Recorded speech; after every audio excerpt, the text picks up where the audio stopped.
Welcome to Pindar Poetry. We hope you learned something new. You begin by confirming essentials. The Double Dash Gusion tool is installed and updated, and you have a 1-1 backup of your project.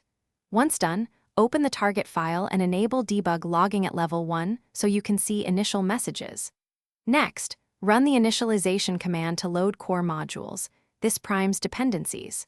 Make sure to watch the console for missing assets. Doing this prevents cascading failures and gives you a clear baseline for the next steps. You now perform the core merge. Load input pairs and explicitly map each double dash marker to its merge key so the system knows what to combine and why. Then apply your fusion rules, set precedents, conflict resolution, and normalization, because consistent rules avoid subtle data corruption.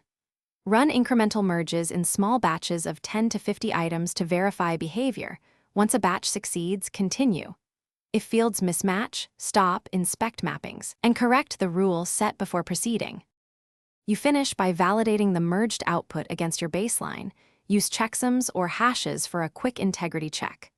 Once validated, commit the changes, archive the previous version, and update release notes so others know what changed and why. If something goes wrong, roll back to the backup immediately, then review the debug logs to trace the fault. The key troubleshooting tip: if inconsistent merges occur, fix the mapping or precedence rules and rerun the failing batch rather.